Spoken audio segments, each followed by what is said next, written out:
اعوذ باللہ من الشیطان الرجیم بسم اللہ الرحمن الرحیم الحمد للہ رب العالمین الرحمن الرحیم مالک یوم الدین ایاک نعبد و ایاک نستعین اہدنا الصراط المستقیم صراط الذین انعمت علیہم غیر المغضوب علیہم ولا الضالین آمین.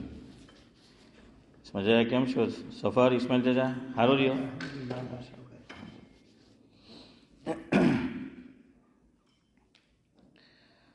بزرگان محترم، پیر کی مجلس میں سورہ فاتحہ کے تعلق سے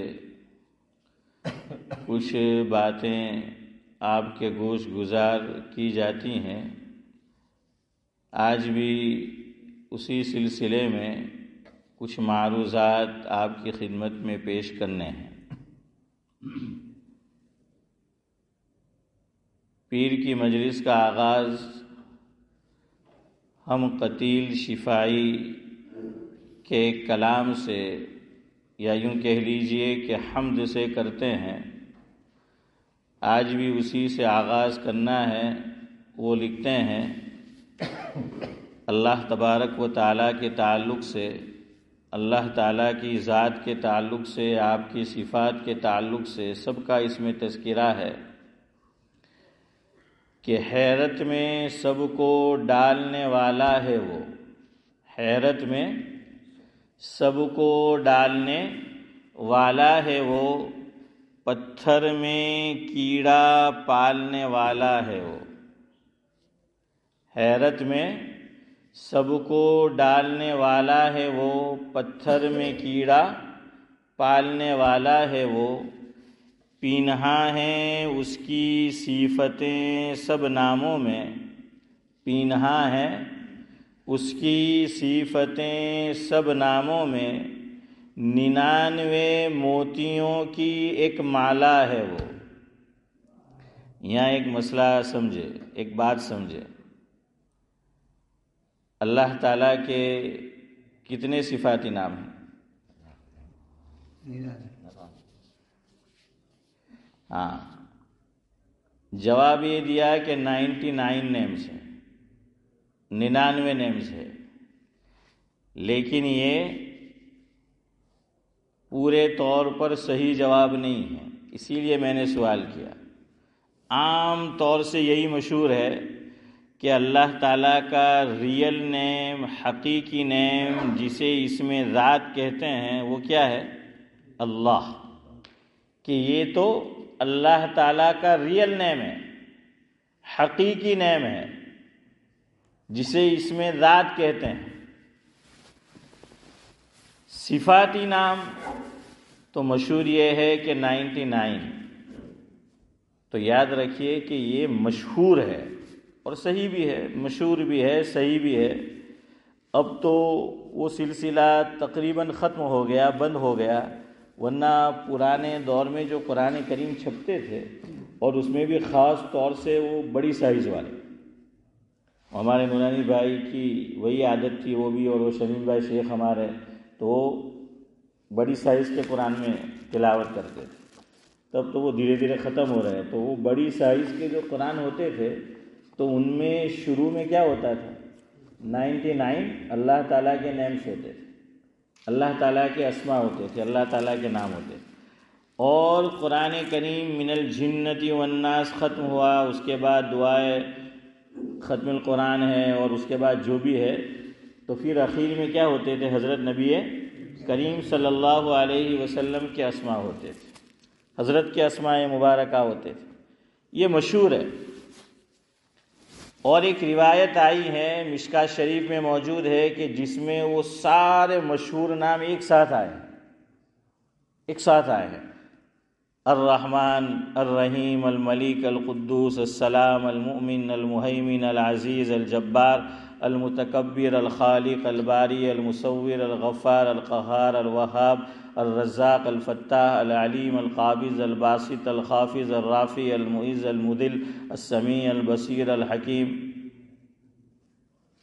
یقین تو ہو گیا نا کہ مجھے یاد ہے. تو پھر اتنے ہی پر جو ہے وہ اکتفا کرتے ہیں.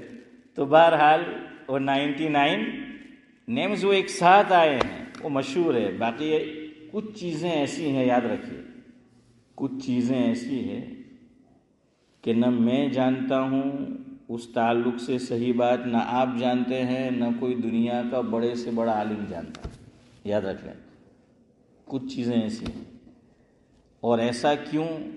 علماء نے یہ لکھا، مفہوم سعد اللہ صاحب، کہ اللہ یہ بتانا چاہتے ہیں کہ اللہ اللہ ہے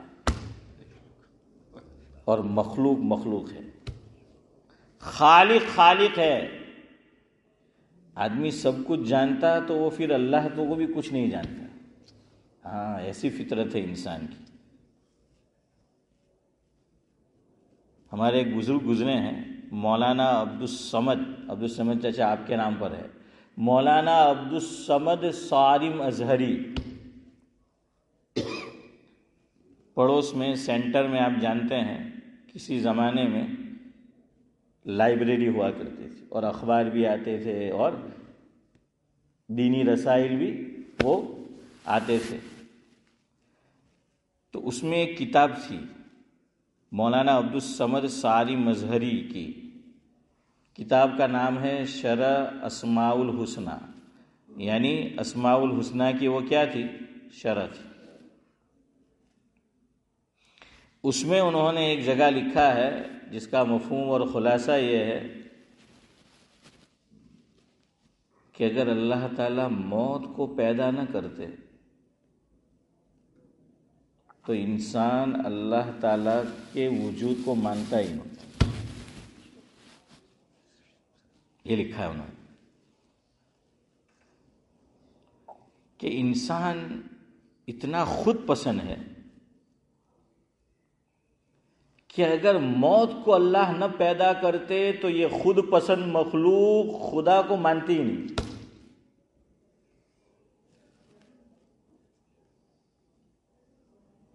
انہوں نے لکھا ہے، غالباً الفاظ یہ ہے مفہوم،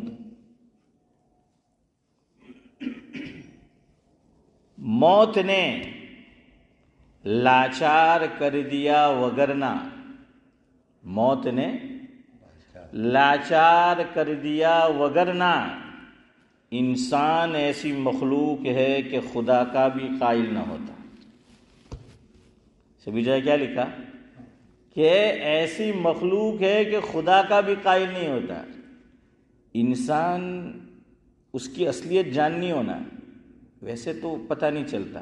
کچھ چیزیں ہیں وہ آئے پھر دیکھو، پھر وہ اپنا رنگ دکھاتا ہے. پاور، پیسہ، پاور اور پیسہ دونوں میں پوپا ہے. منی پاور، مسلس پاور ہے. کنبا بڑا ہو خاندان، تب بھی آدمی گھمنڈ میں آ جاتا ہے کہ میرا بڑا خاندان ہے، کون میرا بال بکا کرے ہے. ہاں، تو یہ کچھ چیزیں ایسی ہیں کہ جس سے پھر وہ انسان کی اصلیت کا جو ہے وہ پتہ چلتا ہے، وہ جوہر دکھاتا ہے، وہ رنگ بدلتا ہے. ہمارے یہاں مشہور ہے، اور بچپن میں حافظ امتیاز آپ نے بھی ثواب کی نیت سے بہت مارے ہوں گے الیاس بھائی. گاؤں والے تو یہ کام نورانی بھائی کرتے ہیں نا. کیا مارتے تھے؟ کس کو مارتے تھے؟ ہڈو ہے ہاشم بھائی. آج تو ہمارے امتیاز، دونوں امتیاز ساتھ میں آ گئے ماشاء اللہ. شاید دونوں ایک دوسرے کا انتظار کر رہے تھے کہ تو آئے تو میں آؤں ہے. تو دونوں کا ویلکم ہے. میں پوچھنے والا تھا امتیاز بھائی آپ کا، لیکن وہ ذہن سے نکل جاتا ہے کئی دنوں سے مجلس میں کہ بھائی امتیاز بھائی کیوں نظر نہیں آ رہے. بہرحال تو ہمارے یہاں کہا جاتا ہے کہ گرگٹ، ہڈا، وہ کیا بدلتا ہے؟ رنگ بدلتا، اور واقعتاً بدلتا ہے. دیکھا ہے میں نے بھی، آپ نے بھی دیکھا ہوگا، وہ واقعتاً رنگ بدلتا ہے. اور یہ بات بھی صحیح ہے، اس کو ماننے پہ ثواب بھی ہے، یاد رکھنا. یہ بات بھی کوئی ویسے ہی لال کتاب کی نہیں ہے نورانی بھائی. صحیح حدیث میں آیا ہے کہ اس کو ماننے پہ کیا ہے؟ ثواب بھی ہے. کیوں؟ کتابوں میں اس کی وجہ یہ لکھی کہ حضرت ابراہیم علیہ السلام کو جب آگ میں ڈالا، کس نے ڈالا؟ نہیں، کس نے ڈالا؟ ہاں، اللہ رب العزت نے ڈالا. ہاں جی نمرود. اور اگر سعد اللہ صاحب یاد نہ رہے تو میرے استاد مرحوم حضرت مولانا مفتی عارف حسن عثمانی آگروی رحمۃ اللہ علیہ فرماتے تھے کہ نمرود بروزن امرود. اسماعیل چچا امرود, امرود یعنی جمرخ. کیا ہے جمرخ؟ تو کہا کہ نمرود کس کے وزن پر ہے؟ امرود کے اسماعیل بھائی جو ہیں وہ وزن پر ہے. جب ڈالا تو کہتے ہیں کہ یہ گرگٹ جو ہیں ہڈو جینے کے تو وہ تو کچھ اس سے تو کچھ ہو نہیں سکتا تھا, لیکن وہ اپنے منہ میں کیا لے کے آتا تھا؟ ہاں کہ اس کو اور کیا کرے, آگ کو ہاں تیز کرے, جلائے. تو اس میں وہ کیا بنا؟ وہ حصے دار بنا. کیا بنا؟ اس نے بھی اپنا ایک پارٹ جو ہے وہ ادا کیا. خیر بہرحال تو وہ رنگ بدلتا ہے. تو انسانی فطرت بھی ایسی ہی ہے کہ اگر موت نہیں ہوتی, موت نے لاچار کر دیا, ورنہ انسان خدا کا بھی کیا نہیں ہوتا, قائل جو ہے وہ نہیں ہوتا. خیر بہرحال میں آپ کو یہ بتا رہا تھا کہ اللہ کچھ چیزیں اللہ نے اس کا علم اپنے پاس رکھا ہے, کسی کو نہیں دیا, تاکہ انسان اپنے آپ کو کیا سمجھے؟ محتاج سمجھے. ارے اوروں کی بات چھوڑیے, علماء, بعض علماء, سب نہیں, اللہ نے بہت علم دے دیا ہوتا ہے تو پھر ان کا دماغ بھی زمین پہ نہیں رہتا. ہاں صحیح بات ہے.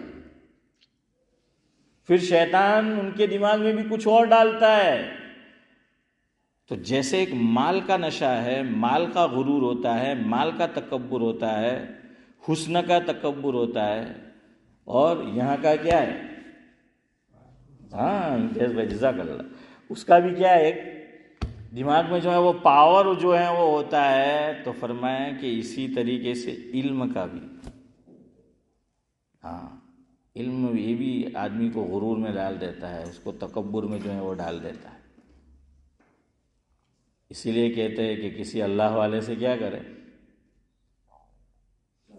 ہاں خیر بہرحال تو میں یہ کہہ رہا تھا کہ اللہ نے کچھ چیزوں کا علم کسی کو نہیں دیا, کسی کو نہیں معلوم.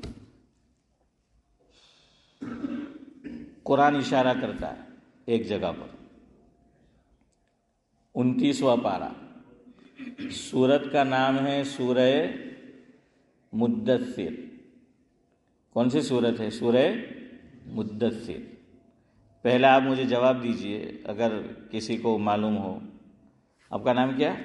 اسلام عطا الرحمان. ہاں بھول گیا کہ وہ تو عطا الرحمان صاحب کیا ہے, فرشتے کتنے ہیں ٹوٹل؟ فرشتے کتنے ہیں مجموعی طور پر, کیا تعداد ہے؟ نہیں ٹوٹل نہیں معلوم. جواب قرآن نے دیا. قرآن نے فرشتوں کو اللہ کا ایک لشکر بتایا ہے. سورہ مدثر میں اللہ تعالیٰ نے فرشتوں کو اپنا ایک لشکر بتایا ہے کہ فرشتے کیا ہے؟ خدائی لشکر ہے. یاسین بھائی کہ خدائی لشکر ہے. کتنے فرشتے ہیں؟ اللہ نے جواب دیا, یا یوں کہہ لیجئے کہ اللہ نے جواب نہیں دیا, اللہ نے قرآن کریم میں بیان کیا کہ فرشتے کتنے ہیں. کہ وَمَا يَعْلَمُ جُنُودَ رَبِّكَ إِلَّا هُوَ, یہ جواب ہے کہ وَمَا يَعْلَمُ جُنُودَ رَبِّكَ إِلَّا هُوَ, کہ فرشتے جو اللہ کا لشکر ہیں کتنی تعداد میں, اللہ کے علاوہ کوئی نہیں جانتا. تو فرشتوں کی تعداد کا علم اللہ کے علاوہ کسی کو نہیں ہے. اور کیسے ہو سکتا ہے؟ حدیث کا مفہوم ہے, وہ حدیث ذہن میں لائیے. کعبہ کتنے ہیں؟ کچھ اور آگے جائیے. 2 ہے. حافظ سفیان کعبہ کتنے ہیں؟ 2 ہے. حدیث میں حضور نے فرمایا 2 کعبہ ہے. ایک تو زمین پر, یہ کعبۃ اللہ, یہ کعبہ ہے. حدیث میں آقا نے فرمایا مفہوم یہ ہے کہ بالکل کعبۃ اللہ کے اوپر آپ چلے جائے فضا میں، آسمان میں، تو اوپر بھی ایک کعبہ ہے، اوپر بھی کیا ہے؟ ایک کعبہ ہے۔ اور یہ بات میں بڑی ذمہ داری سے ہوش و حواس میں کہہ رہا ہوں، ورنہ آپ میرے جانے کے بعد شک میں پڑ جائے کہ موسم کے نو لائے آ جائیں گے ہیں۔ الیاس بھائی کہہ رہا تو کیا ہمبھیلو نہیں ہم کے لیے؟ تو کتنے ہیں چودھری صاحب؟ 2 ہے۔ ویسے شاہ عبدالعزیز محدث دہلوی علیہ الرحمہ نے ان کی جو تفسیر ہے تفسیر عزیزی، اس میں یہ موجود ہے، حضرت نے فرمایا جس کا مفہوم یہ ہے کہ اللہ نے ہر چیز کا ایک قبلہ بنایا ہے۔ 2 جملے ہیں، ایک ہے کعبہ، ایک ہے قبلہ۔ کعبہ یہ کہاں پر ہے؟ مکہ مکرمہ میں۔ یہ ہم جس طرف رخ کر کے نماز پڑھتے ہیں اس کا نام کیا ہے؟ قبلہ۔ قبلہ قبلہ تو شاہ عبدالعزیز نے لکھا کہ ہر چیز کا ایک قبلہ ہے۔ حضرت نے فرمایا کہ ہر چیز کا ایک قبلہ ہے، ایک ہے کعبہ اور ایک ہے قبلہ۔ یہ قبلہ اس کا رخ کس طرف ہے؟ کعبہ کی طرف۔ جزاک اللہ۔ کس کی طرف ہے؟ کعبہ کی طرف۔ کعبہ، کعبہ کا کیا معنی؟ وہ بھی انڈیا میں کچھ عرصے سے حافظ امتیاز بہت مشہور ہے، وہ الگ ہے۔ کعبہ ہے نا، یو پی میں کعبہ، بنگال میں کعبہ ہے حافظ امتیاز بھائی، تو وہ کعبہ وہ الگ ہے۔ اب میری طرف آپ دیکھیں، یہ کیا ہے؟ کیا بولتے ہیں اس کو؟ چلو نظر نہیں آئے تو ارے گھٹنا کہاں یار، گھٹنا یہ ہے ٹخنا۔ کیا بولتے ہیں؟ ٹخنا۔ انگلش میں کیا بولتے ہیں؟ انگلش میں گھوٹی، گجراتی میں گھوٹی ہے۔ ہاں، اس کو عربی میں بولتے ہیں کعب۔ اس کو عربی میں کیا بولتے ہیں؟ کعب۔ ہر ابھری ہوئی چیز کو عربی میں کعب کہا جاتا ہے، یاد رکھنا۔ ہر ابھری ہوئی، نہیں ابلی نہیں، ابھری، اٹھی ہوئی، جزاک اللہ، اٹھی ہوئی، ابھری، با اور ہا، ب، ہر ابھری ہوئی، یا یوں کہہ لیجئے کہ اٹھی ہوئی چیز، اس کو عربی میں کیا کہا جاتا ہے؟ کعب۔ قرآن سے مثال لیجئے، قرآن کریم کے اندر ایک آیت ہے، 6 پارہ غالباً ہے، یا ایھا الذین آمنوا اذا قمتم الی الصلاۃ فاغسلوا وجوہکم، 6 پارہ، 5واں۔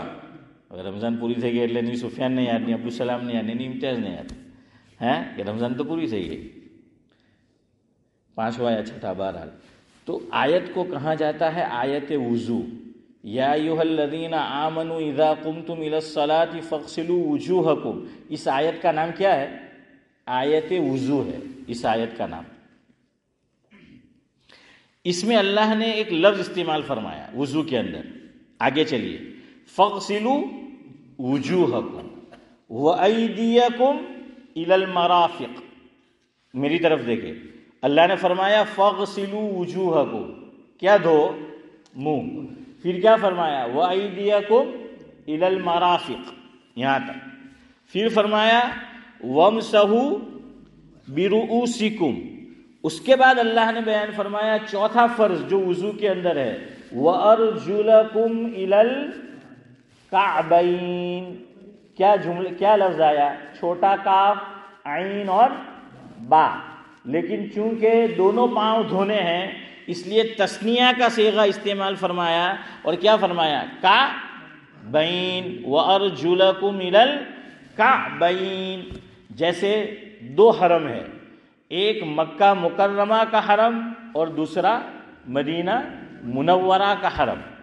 الگ الگ بولیں گے تو حرم مکہ، حرم مدینہ، اور دونوں کو ساتھ میں بولنا ہو نورانی بھائی تو کیا بولتے ہیں؟ حرمین شریفین، حرمین، حرمین یعنی دونوں حرم، حرم مکہ بھی شامل اور حرم مدینہ بھی جو ہے وہ شامل۔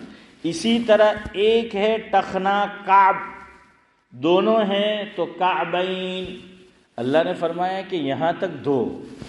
کعب، کعب، اس کو کعب کیوں کہتے ہیں؟ آپ انسانی باڈی دیکھ لیجیے، ہر چیز سپاٹ ہے نا. کچھ چیزیں ہیں جو نکلی ہوئی ہے باہر, ان میں سے ایک کیا ہے, سب سے زیادہ بدن میں کون سا حصہ باہر نکلا ہوا ہے, یہی ہے نا. یہ ابھری ہوئی چیز ہے. یہ کیا ہے, ابھری ہوئی چیز ہے انسانی باڈی کے اندر. تو ابھری ہوئی چیز ہے, اٹھی ہوئی چیز ہے, اس لیے اس کو کیا کہا, کعبۃ اللہ. دنیا سب سے پہلے کہاں بنائی, کہاں سے پھیلائی گئی, یہیں سے, کعبہ سے. وہ بلبلا اٹھا تھا نا, بلبلا اٹھا تھا. تو یہاں سے تو گویا کہ سب پانی ہی پانی تھا, لیکن یہاں پہ کیا اٹھ رہا تھا, بلبلا. بلبلا جانتے ہو نا, کہ وہ بلبلا جو ہے وہ اٹھ رہا تھا. تو یہ ابھری ہوئی چیز تھی. تو یہ کعبہ ہے, چونکہ یہ چیز ابھری ہوئی تھی سب کے مقابلے میں, اس لیے اس کا نام کیا ہو گیا, کعبہ ہو گیا. قبلہ, قبلہ, قبلہ کیوں بولتے ہیں, قبلہ کا معنی ہے جہت. قبلہ کا کیا معنی, جہت, سمت. گجراتی میں کیا کہیں گے, دشا ہے نا, دشا ہے گا نا, ڈائریکشن انگلش میں ہو گیا ہے, دشا اور ڈائریکشن جو ہے وہ. تو اس کو کعبہ قبلہ اس لیے بولتے ہیں کہ اس کا رخ کدھر ہے. اسی لیے تو ہماری مسجد میں یہ کوئی ذوالقبلتین ہے ماشاءاللہ ہیں. پہلے کیسے نماز پڑھتے تھے, نہیں الیاس بھائی, سیدھے پڑھتے تھے نا. پھر کہ بھائی پتہ نہیں یہ ڈائریکشن میں ہے کہ نہیں, اسی وجہ سے تو بدلا گیا نا. میں تو یہ وہ آپ جانو بھائی, مجھے وہ نہیں کہنا, مجھے خالی بتانا سمجھانا یہ کہ یہ قبلہ سیدھا تھا, پھر ذرا سا کیوں کیا گیا, تاکہ حشیم بھائی رخ کدھر ہو جائے, جہت کدھر ہو جائے, وہ اس طرف. تو کعبہ, وہ کعبہ جو بولتے ہیں, تو کعبہ وہ میں نے بتا دیا. اور قبلہ یعنی دشا, ڈائریکشن, جہت. اور یہ بھی یاد رکھیے, ہر ملک میں قبلہ ایک جانب نہیں ہوگا, الگ الگ ہوگا. اس ملک میں کدھر ہے, ساؤتھ ایسٹ نے ہے نا, ساؤتھ ایسٹ, چودھری صاحب ساؤتھ ایسٹ. انڈیا میں ساؤتھ ایسٹ نہیں ہے نا, پچھم بولتے ہیں نا ہم, ہاں. تو اس طرف ہے, تو وہ بھی یاد رکھنا. لکیر کے فقیر مت بننا کہ بھائی آج مولوی صاحب نے بول دیا کہ وہ جہت ہے اور کیا ہے سفیان, کہ اس طرف ہے. نہیں, وہ ہر جگہ سے قبلے کا رخ کیا ہوگا, وہ الگ الگ جو ہیں وہ ہوگا. خیر بہرحال, تو شاہ عبدالعزیز نے وہ لکھا, ہم بھی اس طرف نہیں جاتے. میں آپ کو کعبہ سمجھا رہا ہوں. کعبہ دو ہے, یاد رکھنا. میں فرشتہ, میں اپنی بات پر ہی ہوں, لیکن ذرا اس کو پھیلا رہا ہوں, آپ کو سمجھا رہا ہوں کہ اللہ نے فرشتوں کی تعداد کسی کو نہیں بتائی.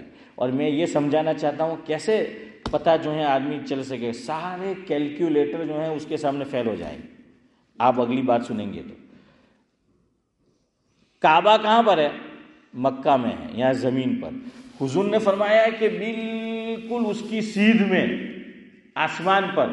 پھر ابھی وہ آسمان ایک الگ بحث کے وہ کیا, لیکن بہرحال آپ بالکل اوپر چلے جائیں تو بالکل اس کے اوپر ایک اور قبلہ ہے, اس کے اوپر بالکل ایک اور قبلہ ہے. اور حضرت مولانا قاسم نانوتوی علیہ الرحمہ نے یہ لکھا, جس کا مفہوم یہ ہے کہ جو فرشتوں کا قبلہ ہے اوپر آسمان پر, اس کا نام کیا, بیت المعمور. مولانا قاسم نانوتوی کی بات آگے آئے گی, وہ نہیں, یہ تو حدیث میں ہے کہ اس کا نام کیا ہے, بیت المعمور ہے. تو مولانا قاسم نانوتوی علیہ الرحمہ نے یہ لکھا کہ مان لو, فرض کر لو سمجھنے کے لیے, کہ اگر بیت المعمور سے کوئی چیز اوپر سے چھوڑی جائے اور اس کو کہاں پھینکنا ہے, کہ وہ کہاں آئے, نہیں کعبہ پر ہے, کعبہ زمین پر ہے, کعبہ پر آئے تو کہاں کہ وہ چیز سیدھی کہاں گرے گی, کعبہ پر گرے گی. گویا کہ کعبہ زمین پر ہے, وہ کس کا قبلہ ہے, انسانوں کا جو ہے وہ قبلہ ہے. فرمایا کہ فرشتوں کا ایک اور قبلہ ہے جو آسمان پر ہے, اور بالکل اس کی کیا ہے, وہ سیدھ میں ہے, اور اس کا نام کیا, بیت المعمور. اور اب سنو, یہ بات آپ کو بتانا ہے. حضور نے حدیث میں یہ فرمایا, جس کا مفہوم یہ ہے کہ فرشتے اس کا کیا کرتے رہتے ہیں, کرتے ہیں نہیں, میرے جملے پہ غور کرنا جاوید بھائی, ہیں, کرتے ہیں نہیں, فرشتے اس کا طواف کرتے رہتے ہیں. یعنی بند ہی نہیں ہوتا یہ سلسلہ 24/7 یہاں کے اعتبار سے. اب وہاں تو پھر الگ ہی نظام ہے. تو یہاں کے اعتبار سے بند ہی نہیں ہوتا. اور اللہ کا کرم دیکھیے, کہنے والے کہتے ہیں, ہم نے تو نہیں دیکھا, کہ یہاں زمین پر بھی جو کعبہ ہے اس کا طواف بھی کبھی بند نہیں ہوتا. یہ حدیث کی بات نہیں, ویسے ہی کتابوں میں علماء نے لکھا, وہ بتا رہا ہوں. دیکھیے کعبۃ اللہ جو ہے نا, اس پہ کئی مرتبہ حملہ ہو چکا ہے. ایک حملہ تو چودھری صاحب, شبیر چچا, عبدالصمد چچا, ہاشم بھائی, اسماعیل بھائی, سعد اللہ صاحب, آپ لوگوں کو بھی پتا ہوگا, الیاس بھائی, 1979 یا 82 میں ہوا تھا, پتہ ہے نا. وہ کرنٹ چھوڑا گیا تھا پانی کے اندر, اور پھر وہ ان کو کون سا سن تھا, شاید 79 یا 82, ہاں یہی کچھ تھا. ضیاء الحق اس وقت کیا ہے, پاکستان کے صدر سے. خیر بہرحال تو یہ ہوا ہے. اچھا, حجر اسود کو بھی کئی مرتبہ چوری کیا گیا. جو حجر اسود لگا ہے نا, اس کو بھی کئی مرتبہ چوری کر کے لوگ لے گئے, لیکن اللہ تعالیٰ نے اس کی حفاظت فرمائی, اور واپس وہ وہاں پر جو ہے وہ آ گیا, اور وہ محفوظ ہے. تو علماء نے کتابوں میں لکھا کہ جب کبھی ایسا ہوا کہ وار ہو گیا, لڑائی, یدھ, جھگڑا, اور کعبہ کو ڈھا دیا گیا, حجر اسود کو بھی اٹھا لیا, فرمایا کسی کو آنے کی اجازت نہیں دی, تو دیکھا گیا کہ انسان طواف نہیں کر رہا تو سانپ کر رہا تھا.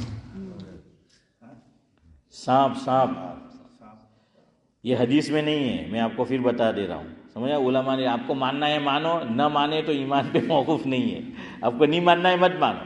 سمجھ آ رہا ہے کہ نہیں. بہرحال علماء نے یہ لکھا ہے کہ اس کا طواف کبھی موقوف نہیں ہوتا ہے. تو جیسے یہاں پر انسانوں کا کیا ہے, کعبہ ہے, اور یہاں طواف ہوتا رہتا ہے, ٹھیک اوپر بھی ہے. اب اگلی بات اصل یہ سنانی ہے. حدیث میں آقا نے یہ فرمایا, حضور نے فرمایا, مفہوم یہ ہے, فرشتے کی زندگی میں ایک ہی مرتبہ باری آتی ہے. طواف کی باری کتنی مرتبہ آتی ہے اس کی؟ ایک مرتبہ فرشتے کی باری آ گئی, اب قیامت تک اس کی باری نہیں آئے گی. اور طواف مسلسل جاری ہے, یعنی فرشتے آتے رہتے ہیں, طواف کرتے رہتے. تو فرشتوں کی تعداد کتنی ہے کوئی نہیں جانتا. قرآن کہہ رہا ہے کہ وَمَا يَعْلَمُ جُنُودَ رَبِّكَ إِلَّا هُوَ, یہ فرشتے ہمارا لشکر ہے, اور لشکر کی تعداد کتنی ہے یہ ہم ہی جانتے ہیں, ہمارے علاوہ کوئی نہیں جانتا. اب بات جہاں سے شروع ہوئی تھی اب ختم کرتے ہیں, کیونکہ اب نماز کا وقت بھی ہو رہا ہے.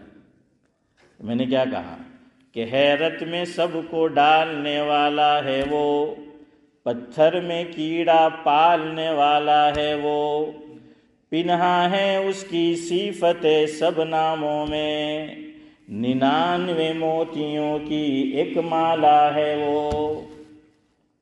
تو اللہ کے نام کتنے ہیں اللہ کے علاوہ کوئی نہیں جانتا.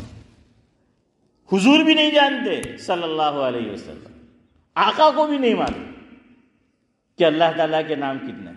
اس لیے یاد رکھنا یہ 99 تو خالی کیا ہے, فیمس ہے. ہاں صفاتی ہے لیکن وہ کیا ہے, فیمس ہے, مشہور ہے, باقی کوئی نہیں جانتا. آقا بھی نہیں جانتے, کیا دلیل؟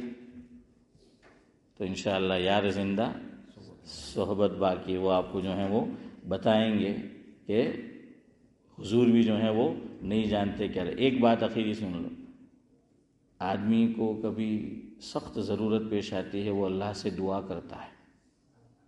تو علماء نے کچھ باتیں لکھی ہے کہ کچھ خاص اعمال کرو تو اللہ تعالیٰ خصوصیت سے دعا قبول کرتے ہیں. ان میں سے ایک یہ اسماء حسنہ ہے, 99 نیمز, اور ساتھ میں اللہ کا اسم ذات بھی. یہ اگر کوئی شروع میں پڑھے گا اور پھر دعا کرے گا تو اللہ تعالیٰ اس کی دعا کو کیا کریں گے, قبول کریں گے. نمبر 1. نمبر 2, علماء نے یہ لکھا, اور یہ بات میں نے اپنے استاد مرحوم حضرت مولانا مفتی عارف حسن عثمانی آگروی رحمۃ اللہ علیہ سے سنی. مفہوم یہ ہے, قرآن کریم میں آیت سجدہ کتنی ہے, آیات سجدہ کتنی ہے؟ ایک لگاؤں گا نہیں تو 14 طبق روشن ہو جائیں ہیں. کسی کو نہیں لگاؤں گا, وہ تو لوگ ہمارے بڑے بوڑھے بولتے تھے, اس لیے میں نے کہا کہ وہ کیا روشن ہو جائیں گے؟ 14 طبق. تو آپ کے روشن نہیں ہیں، یہ بتانا ہے. آپ کے 14 طبق روشن نہیں ہیں. ورنہ وہ بڑے بولے الیاس بھائی کیا بولتے تھے؟ ہاں ایک لگانے એમ કે 14 તબક તારા રોશન થઈ જાય. તે હું ખબર જમીન સાથ ને આસમાન સાથ તો કે 14 રોશન થઈ જાય. تو اس لیے 14 طبق. ارے 15 سجدے. آیت سجدہ کتنی؟ میں نے یہ تھوڑی پوچھا کہ امام ابو حنیفہ کے نزدیک کتنے، میں نے پوچھا قرآن میں کتنے. ارے کبھی فرق بھی کیا کرو قرآن میں بھی اور اس میں بھی. ہم یہی جواب دیتے 14 نہیں ہیں. قرآن میں کتنے سجدے ہیں؟ آیت سجدہ 15 ہے. تو فرمایا ہے کہ آیت سجدہ پڑھو ساری اور پھر دعا کرو تو اللہ تعالیٰ دعا کو قبول کرتا ہے.